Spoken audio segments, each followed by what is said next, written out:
With more snow in the forecast, you might need a nice warm meal to warm up. Chef Ryan Nolan has some great ideas. He joins us now live from Mahoney's Restaurant and Bar in Oshkosh this morning. Good morning, Ryan. How are you? I'm doing fantastic. Just getting ready here to make some nice hearty chili. We got that cold weather coming through, and I just can't wait till we can start doing some summer recipes and really start feeling warmer. But this is just insane this winter. I can't stand it. I want it to be over so bad.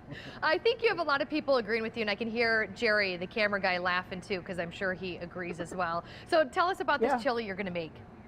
Well, you know, I was talking to my brother, and my brother's a reformed vegetarian. He used to be vegetarian, and then he came to the good side, started eating meat again. But what he told me was when he was a vegetarian, he always hated he could never find a good vegetarian or even vegan chili. I'm like, well, I'm gonna make one. So this is a great, actually, vegan chili that's got some wonderful, colorful bell peppers, some onions, tomatoes, garlic, jalapenos, tomato paste, black beans. But the main focus, instead of meat, is we're using some roasted portobello mushrooms.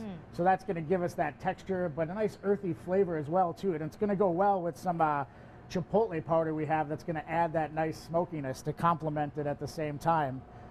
So to get started for it, we've got all of our mise en place, or our ingredients, laid out here. And we have a soup pot that we're just going to add some olive oil to so we can get our vegetables started. And once our olive oil is hot, we can go ahead and start adding in our main vegetables. So we have our green pepper, and it's about one of each of these peppers if you have a nice medium to large size pepper that you get. And if you find that you don't want to go with the yellow, or if you don't like green, that's fine. Just go with the colors that you like. So we have our peppers and our onion all added in there. Gonna give that a little stir. And then at the same time, we're gonna add our garlic. And then our chopped jalapeno. These are the jarred jalapenos, but if you had fresh, you could go ahead and use that. I didn't have any fresh ones right now. So we keep sauteing those up until they got nice and soft and pliable. We don't kind of have the time for that now, so we're going to imagine that we're at that point already. And we're going to add in our black beans. These are cooked black beans. If you were going to use canned, just make sure that you rinse them ahead of time and get that kind of packaging juice that they have with them off. And if you wanted to use, you know, pinto beans or something else instead of the black beans, that's fine as well. And then we have some fresh chopped tomato, but if you prefer canned tomatoes this time of year, that's perfect as well too. We just kind of be stewing that all together, getting it nice and tender and melding those flavors together. And at this point, we can add our portobello mushrooms, which I just took and I oiled and salted and peppered, put them in the oven for about a half an hour so they start to roast and kind of dry out a little bit. We'll add that to our pot.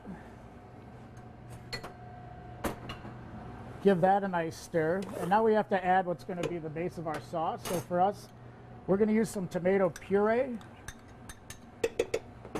which I have about 2 cups. And some water, or you could use vegetable stock too. We would add that to it. Get that all mixed up together. And we're going to season it actually with some coriander, some cumin, a little bit of paprika, and then our nice chipotle powder. And what I like to do is take my dried spices and add them to a pan and put them over a low heat for about a minute or two, just to kind of toast them. Get those oils in there to open up, and it'll make your kitchen smell fantastic. So we get them toasted up. We would add them to our soup. Give it all a nice big stir to incorporate. Now we're going to let it simmer. Bring it up to a boil and let it simmer until it gets that thickness that you're looking for. Finish with some salt, maybe a squeeze of lime, and it's going to be perfect at the end. Kind of slopping it there, sorry. But if you look at this on the surface, there's no way you'd tell that it was a vegetarian chili. Absolutely not. And a nice slice of bread with some butter right on top of that. Oh, that sounds delicious. Ryan, that looks great. A little cilantro on the top, and you're all set. Ryan, thanks so much for being with us this morning. I know we're going to check back with you in the 8 o'clock hour. Recipes are also online.